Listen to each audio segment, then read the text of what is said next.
ہمارے عظیم قائد محمد علی جناح کی متانت و سنجیدگی شہرائے آفاق ہے۔ وہ کبھی کہکہا لگاتے، نہ صرف کہکہے بکھیرنے کی غرض سے چٹکلے سناتے، بلکہ ان کی حصے مزاح ایسی کمال تھی کہ بے ساختہ لوگوں کے ہونٹوں پر ہنسی بکھیر جاتی۔ وہ بہت تلخ بات بھی اس شگفتہ اور شائستہ انداز میں کرتے کہ مخاطب پر گرا نہ گزرتی۔ ایک بار وہ بمبئی ہائی کورٹ کے فل بینچ کے سامنے دلائل دے رہے تھے۔ تمام دن گزر گیا، شام 5 بجے تک عدالت کا وقت تھا اور اس میں چند منٹ رہ گئے تھے۔ ایک جج نے قائد اعظم سے کہا، مسٹر جناح، آپ دلائل ختم کرنے میں مزید کتنا وقت لیں گے؟ قائد اعظم نے جواب دیا کہ مائی لارڈ، بمشکل 15 منٹ۔ اس پر ایک سینئر جج بولے اور کہا کہ کیا آپ آج وقت ختم ہونے کے بعد بھی دلائل دے سکتے ہیں؟ اس پر محمد علی جناح نے کہا کہ میری ایک اپوائنٹمنٹ ہے، مجھے وہاں پہنچنا ہے۔ قائد کی یہ بات سن کر ایک سب سے جونیئر جج جو چیف جسٹس کے بائیں طرف بیٹھے تھے، انہوں نے چیف جسٹس کے کان میں کہا کہ وہ قائد اعظم سے آج ہی دلائل مکمل کرنے کو کہیں۔ اس پر چیف جسٹس نے قائد اعظم سے کہا کہ مسٹر جناح، ہماری بھی ایک اپوائنٹمنٹ ہے، مگر ہم چاہتے ہیں کہ آپ آج ہی دلائل ختم کریں تاکہ پیر کو عدالت فیصلہ سنا سکے۔ اس پر ہمارے قائد نے بے باک لہجے اور بلند آواز میں کہا، مائی لارڈ، مجھ میں اور آپ کی لارڈشپس میں یہی فرق ہے،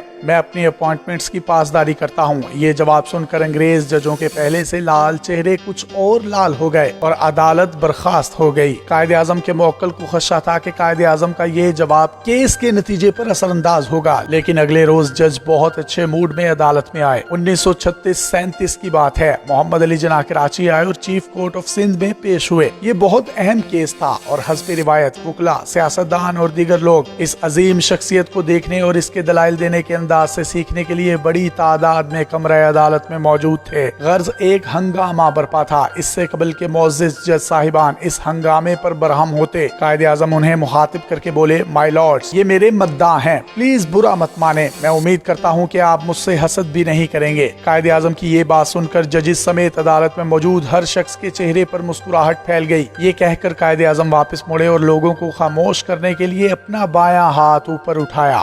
ان کے ہاتھ اٹھانے کی دیر تھی کہ وہاں ایسا سکوت ہو گیا کہ جیسے کسی نے جادو سے ہر شخص کی زبان بند کر دی ہو۔ قائد اعظم محمد علی جناح کو طالب علموں سے خاص لگاؤ تھا۔ وہ اکثر علی گڑھ یونیورسٹی جایا کرتے اور طلباء سے خطاب کیا کرتے۔ ایک بار وہ علی گڑھ گئے اور ایک تقریب سے خطاب کے بعد وہاں آرام کرنے لگے۔ اس دوران انہیں بتایا گیا کہ یونیورسٹی کا ایک طالب علم لوگوں کی نقل اتارنے میں ماہر ہے اور وہ قائد اعظم کی بھی ایسی نقل اتارتا ہے کہ خود قائد اعظم بھی دھوکہ کھا جائیں۔ یہ سن کر قائد اعظم نے اس طالب علم کو بلانے کو کہا۔ طالب علم نے تیار ہونے کے لیے 10 منٹ کا وقت مانگا۔ 10 منٹ بعد وہ آیا تو اس نے قائد اعظم کی سی شیروانی اور جناح کیپ پہن رکھی تھی۔ اس نے تقریر شروع کی اور اس کی پرفارمنس دیکھ کر قائد اعظم بہت متاثر ہوئے۔ جب اس کی تقریر ختم ہوئی تو قائد اعظم نے اسے اپنی کیپ اور یک چشمی اینک تحفے میں دی اور کہا کہ اب تم کچھ اور اصلی لگو گے۔ نومبر 1947 میں قائد اعظم لاہور میں تھے۔ وہاں ایک گرلز کالج میں تقریب سے خطاب کرنے گئے۔ انہوں نے دیکھا کہ طالبات نے ان سے پردہ نہیں کیا تھا۔ جب وہ واپس گورنمنٹ ہاؤس پہنچے تو انہوں نے پوچھا کہ خواتین نے پردہ کیوں نہیں کیا تھا۔ اس وقت ان کے پاس فاطمہ جناح اور لیاقت علی خان موجود تھے۔ فاطمہ جناح نے جواب دیا کہ طالبات نے آپ کو بوڑھا آدمی سمجھا، اس لیے پردہ نہیں کیا۔ اس پر قائد اعظم نے برجستہ جواب دیا، یہ کوئی میری تعریف نہیں ہوئی۔ یہ سن کر لیاقت علی خان بولے کہ انہوں نے پردہ اس لیے نہیں کیا کہ وہ آپ کو ایک باپ کی طرح سمجھتی ہیں۔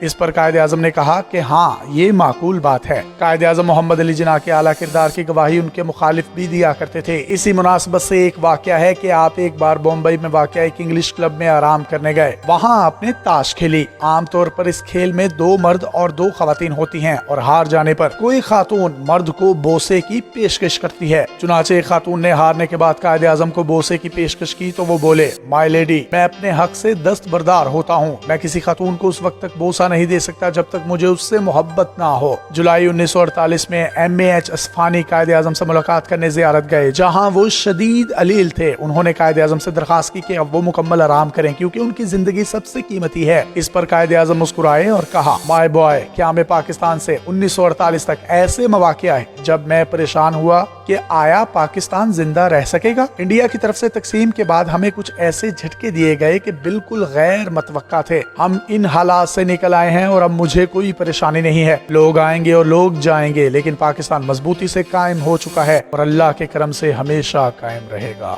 مزید اس طرح کی ویڈیوز حاصل کرنے کے لیے آپ ہمارا پیج ڈیلی پاکستان بھی لائک کیجیے۔ اپنے میزبان یاسر شامی کو اجازت دیجیے۔ اللہ حافظ۔